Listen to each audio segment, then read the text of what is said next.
Saudara, tahukah anda bahawa ketinggian sesebuah bangunan boleh mempengaruhi perubahan waktu solat walaupun berada di kawasan sama? Perinciannya kita langsung sahaja bersama Haili Izzati dari Kompleks Islam Putrajaya. Silakan Haili. Ya Nurul, baru-baru ini Jabatan Mufti Wilayah Persekutuan dengan kerjasama bahagian penyelidikan Falak JAKIM serta Jabatan Ukur dan Pemetaan Malaysia JUPA melakukan kajian perubahan dan perbezaan waktu solat di Menara Merdeka 118. Menara Merdeka yang memiliki ketinggian 678.9 meter itu dinobatkan sebagai menara kedua tertinggi dunia selepas Burj Khalifa. Menurut penolong pengarah kanan bahagian penyelidikan Jabatan Kemajuan Islam Malaysia JAKIM, Syahril Azwan Hussein, perubahan ini berlaku kerana kadar penglihatan terhadap matahari terbenam akan berubah mengikut ketinggian. Jadi kita buat kajian ini supaya mereka yang bekerja di bangunan-bangunan tinggi, terutamanya bangunan yang melebihi 400 meter, sebagai contoh di Menara PNB ini, sebagai contoh waktu solat maghrib itu adalah bertepatan dengan syarak, iaitu kalau waktu maghrib ni yang kita faham adalah matahari terbenam masuknya waktu maghrib. Jadi seorang individu yang berada 400 meter di atas tu akan mengalami matahari terbenam lebih lewat daripada mereka yang berada di ketinggian 0 meter lah. Kajian dilakukan 2 kali iaitu pada minggu pertama dan ketiga Februari. Antara kajian yang dilakukan adalah dengan mengambil gambar dan video ufuk matahari terbenam serta menilai faktor cuaca di lokasi. Hasil kajian akan dibentang dalam mesyuarat jawatan kuasa Falak Syari'i peringkat Wilayah Persekutuan sebelum penetapan waktu yang tepat diputuskan. Mengurus masa antara ibadah dan tugas harian ketika Ramadan penting supaya kedua-dua hal berkenaan dapat dilaksana dengan baik. Apatah lagi Ramadan adalah peluang untuk menggandakan amal ibadat kerana bulan itu ibarat lupuk pahala. Membaca Al-Quran sangat sinonim sepanjang menjalani ibadah puasa di mana umat Islam diseru untuk memperbanyakkan bacaan kitab suci itu. Namun begitu, ramai yang terikat dengan kerja dan komitmen hingga menyebabkan masa terluang untuk membaca Al-Quran juga terhad. Kita lihat pada ketika ini, pergerakan masa itu terlalu cepat.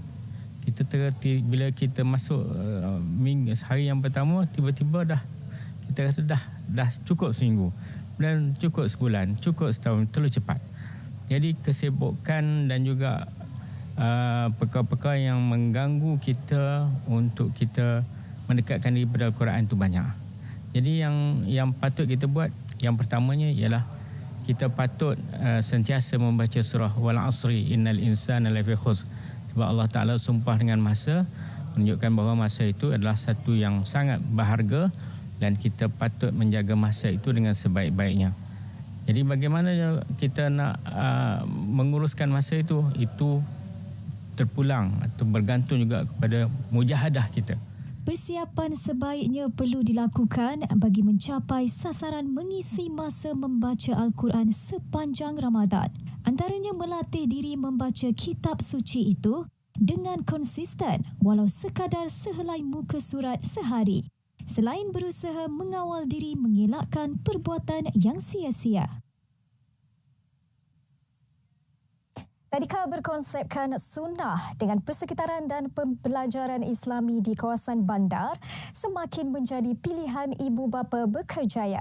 Dengan fokus menyediakan pendidikan berkualiti menerusi modul Islamik, rangkaian Tadika Bir Air merangka program Islamik dan sunnah bukan sahaja dalam bentuk akademik, malah untuk pembentukan akhlak dan kepribadian mulia.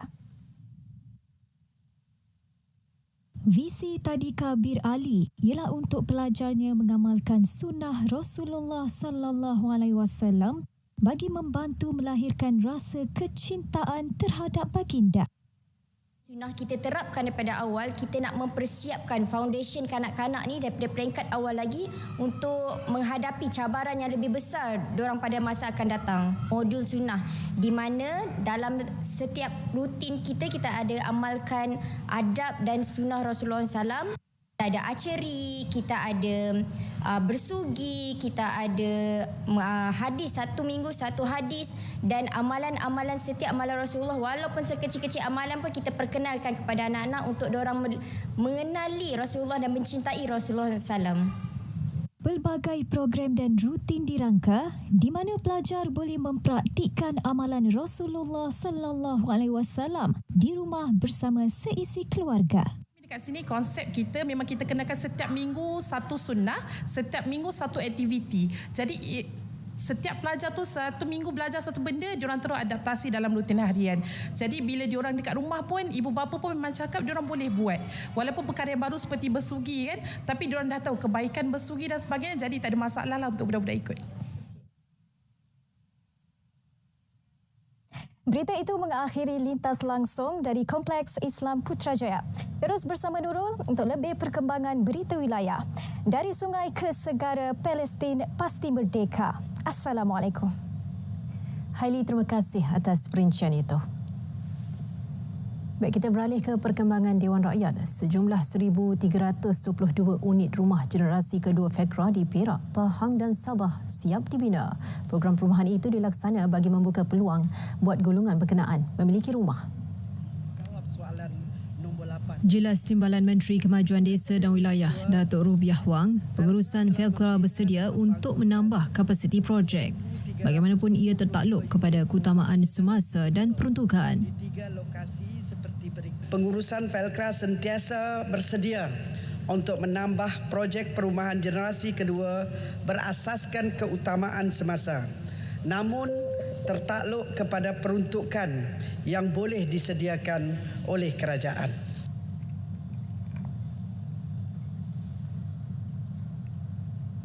Baik saudara, aplikasi MySejahtera kekal dimanfaatkan sebagai alat pendigitalan sistem kesihatan dalam usaha mengekang penyakit berjangkit. Setakat ini kira-kira 13.9 juta individu masih aktif menggunakan MySejahtera di seluruh negara. Kita kekal menggunakan pengurusan individu positif COVID-19 dengan kita menggunakan pelaporan keputusan ujian kendiri oleh pengguna, contohnya dengan kita memberikan kad HSO ataupun Home Surveillance Order untuk 5 hari dan juga notifikasi untuk mereka naikkan sebagai Home Assistant Tool selama 5 hari juga. Keduanya kita menggunakan MySejahtera untuk sebagai satu warning atau amaran sebagai pengesanan penyakit berjangkit dalam kurang lebih lingkungan 1,000 meter di mana mereka berada. KKM akan terus memantau dan bersiap siaga dengan prosedur operasi standard sedia ada selaras living with the virus.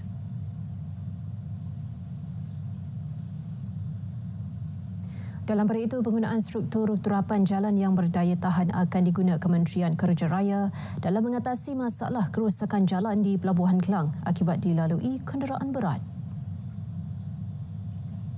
Jadi reka bentuk lapisan tapak atau road base yang kukuh dengan menggunakan cement treated base atau bituminous road base juga dicadangkan supaya struktur utama jalan dapat menerima beban yang tinggi.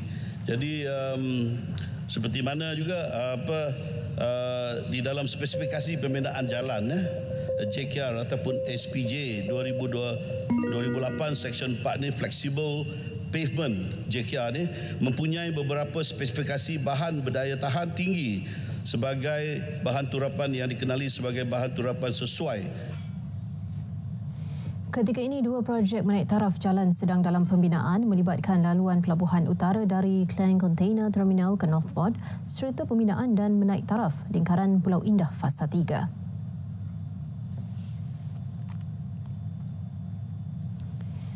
Isu lebihan pekerja asing di sektor penghilangan dan perkhidmatan turut disentuh di Dewan Rakyat. Pekerja terbabit perlu segera diserap ke sektor peladangan komoditi.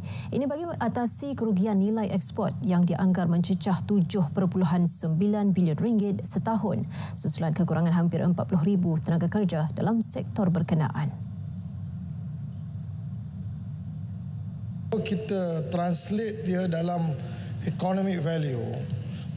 Kalau 40,000 pekerja ini yang kalau dia boleh harvest 1 metric ton per day untuk 260 hari setahun, kita kehilangan 7.9 bilion nilai ekspor kita. Yang kedua, kita juga berdepan dengan masalah di mana banyak daripada kita punya foreign workers yang datang ke negara kita ini, mereka dibawa masuk atas industri manufacturing dan services.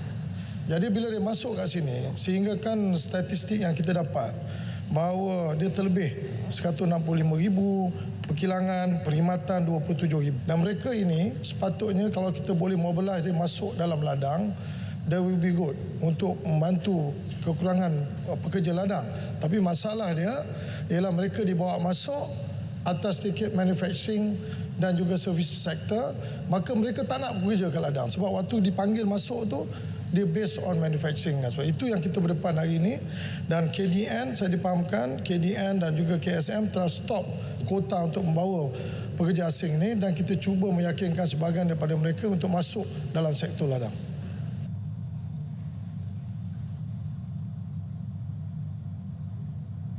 Sultan Selangor Sultan Sharafuddin Idris Shah berkenan melancarkan Pusat Melawat Royal Selangor bersama ulang tahun ke-20. Pengunjung berpeluang meneroka sejarah, seni dan budaya negara menerusi kraft future buatan Malaysia di pusat pelawat berkenaan.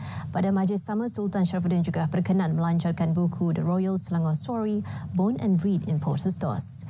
Duk berangkat Tengku Permaisuri Selangor, Tengku Permaisuri Nur Rashikin.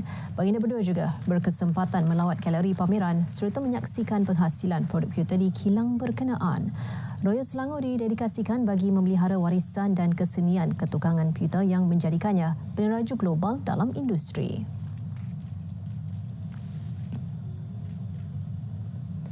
Ingkar larangan rokok import dan elak duty ke atas barang berduty excise. 2 individu termasuk syarikat Lumayo Sendirian Berhad disabitkan kesalahan dan dijatuhkan hukuman pada 21 Februari lalu.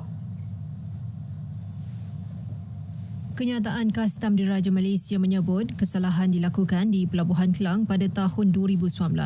Bagi pertuduhan di bawah Seksyen 135-1-E Akta Kastam 1967, tertuduh didenda RM35.04 juta. Manakala bagi pertuduhan di bawah Seksyen 74-1-D Akta Excise 1976, tertuduh dikenakan denda sebanyak RM41.28 juta. Semua tertuduh juga hendaklah membayar duty import kira-kira RM2 juta dan membayar duty excise RM4.12 juta.